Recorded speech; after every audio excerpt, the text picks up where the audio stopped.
You know what it is. That's right. It's time to talk money with your money nerd and financial coach. Now, tighten those purse strings and open those ears. It's the Money Talk with Tiff podcast. Hey, and welcome to Tiffany's Take, where I answer your questions right here on the podcast. If you would like your questions answered, just go to www.moneytalkwitht.com/ask Tiffany, and I'll be more than happy to answer. Think of it like a one-on-one session before everybody to listen to, but nobody knows who you are. But anyway, I wanted to talk about a question that I received, and someone asked, Tiffany, I have over $50,000 in credit card debt. What do I need to do to get out of this? Okay, so I wanted to focus on this question because actually I've had quite a few conversations lately with people in quite a bit of credit card debt, which is not surprising, honestly. You have to realize that it has been the perfect storm for credit card debt to continue to rise. And if I'm not mistaken, I would have to check my stats on this, but I think we're at or almost at a record-breaking amount of debt, not just as a country, but also as consumers, right? So if this is something that you're going through, I know it's a tough situation and it weighs heavily on many of our listeners' hearts, but just know that you are not alone. Okay. And so that's why I wanted to do this episode. So maybe I can help a few other people that may be going through this situation, because I know that it's out there. So first, you want to acknowledge the emotional and mental burden that comes with this level of debt. So it's important to understand that the stress you're feeling is completely normal. Behavioral finance tells us that our relationship with money is complex and it's tied to our emotions, our upbringing, and our experiences. You hear me talk about that all the time. So you're not just dealing with numbers here.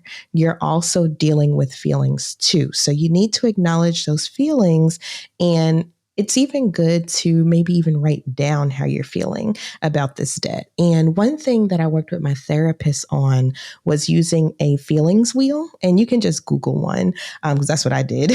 And I printed it out and I use that occasionally to say, how am I really feeling? Because we usually default to okay, stressed or mad or sad, but feelings are a little more complex than that. There are different levels to mad. There are different levels to sad. There are different levels to stressed. And so when you have a feelings chart, you can kind of see, okay, I'm mad, but what is beyond that mad? Are you feeling disappointed? Are you feeling betrayed? What is behind that mad? So I highly recommend getting a feelings wheel because that might help get to the root of how you're feeling about this. Then next, you want to start digging deep and understand how you got into this debt in the first place. So was it due to an unexpected medical bill? Was it job loss? Unchecked spending habits? Did you have a pet that needed care? What was the reason that you got into this debt? So identifying what the root cause was can help us create a little more effective plan to tackle it. Because remember, this is not about blame. It's about understanding and learning. If it was something medical related, okay, cool. That just comes up every now and again. And so when we develop our plan, that's not something we have to take into consideration too much, But if it was job loss or if it was unchecked spending habits, that's something that we need to consider as well, because that'll affect how we develop our plan later on. So I hope that makes sense. So now that we got those two things out the way, because those are super important to start with, let's dive into some actionable steps you can take. So let's say you checked your emotions, you checked, your mental around this, you understand how you got into this debt. What's the first thing you need to do? So first, list all of your debts and their interest rates. Prioritize paying off the ones with the highest interest rates first. This is known as the avalanche method. Now, this method will save you more money. So that's why that one is preferred. But If this is something where you find yourself continuously in debt and it's something that you need more of like a psychological boost, then you can always do the snowball method, which is listing the debts in order from least amount to greatest amount, and then starting with the smallest one and working your way up. That'll give you a psychological boost and help you, keep on the journey.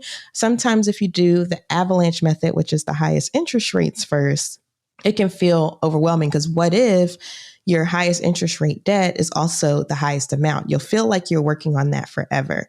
So I'll make sure I put in the show notes a link to my methods to pay off debt article, because that'll be helpful to go into more detail about what I'm talking about with these two methods. And then I also do another method with my client, which is kind of like a combination of both. So I'll make sure I have that in the show notes. Make sure you check out that if you're interested in learning the different methods to pay off debt. The second thing you need to do after you got everything laid out is to create a budget. And I know y'all are probably like, Tiffany, I'm tired of you talking about budgets, but if you hear me talking about it, you see how crucial it is to your financial wellness. And so knowing where your money is going each month can help you identify where you can cut back and put more towards your debt. This is actually what me and my clients go through. So we kind of go through all of these things in order. So you're getting like a free session right now. But when you are able to see where your money is going, we can go line by line and see, okay, does this need to stay the same? Can we cut out a little bit of this? Can we add more here? You can kind of start playing with the money and moving it around to reach your goals. Number 3, you may need to consider debt consolidation options. So if you have multiple sources of high interest debt, maybe consolidating them into one lower interest loan can save you money and simplify your repayment. And this is also why I went over number 1 first and listing out all the debt, because then you'll get a better understanding of if debt consolidation will help you or not. Sometimes it doesn't help everyone, okay? And it makes no sense if you are to consolidate into a loan where you'll be paying more interest, or it's a monthly payment that you can't afford. So it's good to know all your debt and really take an analytical look at it. And if you're interested in debt consolidation, I'll also put that link in the show notes as well. I actually have an article for all of these things that I'm going over. So I'll make sure I'll put all of that in the show notes so you can read a little more in depth, because that kind of expands beyond the purpose of this episode. So if you're interested in debt consolidation, check that out. Next, you want to set small, achievable goals. So people come to me and they're like, Tiffany, I want to get out of credit card debt. I owe like 70, 80, sometimes even 100,000+ in credit card debt. I get it and I understand, and we will get there. But it's important that you set small, achievable goals. So don't just aim for that final zero balance. Celebrate smaller milestones along the way. So maybe every $5,000 you pay off, make sure you celebrate. This way you can keep your motivation high. That's one thing that I did that was really helpful for me when I was on my debt repayment journey. I mean, I still am. Don't get me wrong. I still have debt as well, but it really helps to keep my motivation. So when I used to get those little paid in full letters, every time I would pay off a student loan or pay off, a car, whatever, you get these little letters in the mail and I'm like, ooh, yay, And then even when I go and I update, because sometimes I update my net worth numbers too, it made me realize that, I'm making a lot of progress. I actually just posted about this over the weekend because I updated my numbers on Twitter. And I'll have a link to that post as well if you want to check it out. But I was 5 figures in the negative when it came to my net worth back in 2017. And I started this journey. And when I looked over the weekend, guess where I'm at, y'all? Almost to multiple 6 figures in net worth. And so not only did I turn my ship around to get out of the negative, but I'm also 6 figures plus, And so that's why it's important to check on your progress and celebrate those small achievable goals. Am I at no debt? Absolutely not. That is a goal that I would like to have. But in the meantime, in between time, I celebrated getting to zero net worth. I celebrated when I got to 5 figures net worth, and now I'm celebrating at over 6 figures net worth. So set those small achievable goals so that way you can get those extra boosts of motivation.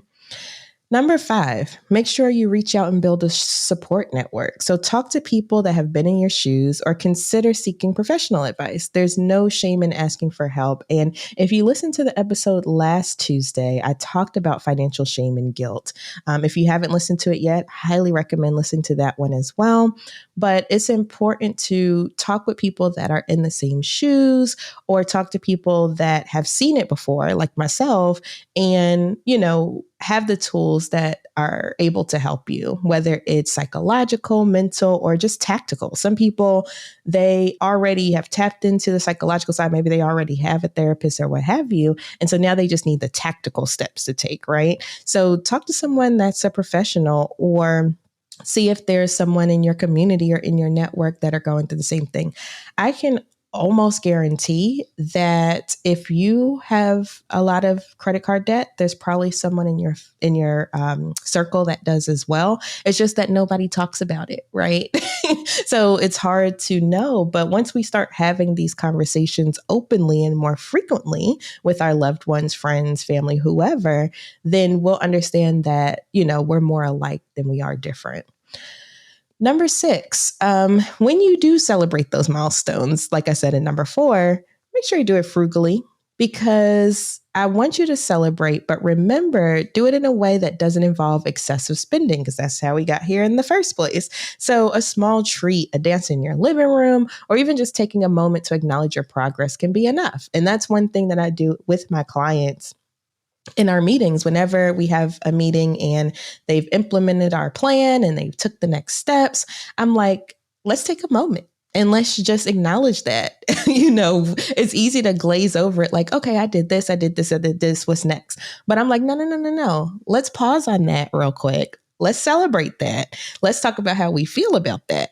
And then we can talk about what's next, because if you tap into that instead of being on autopilot, and the same goes for when, let's say you're dieting, right?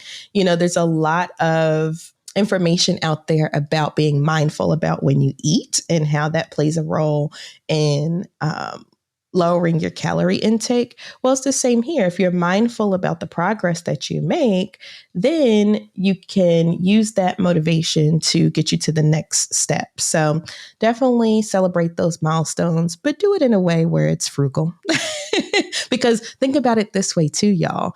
The least money you spend on celebrating, the more you can put towards that debt. Okay.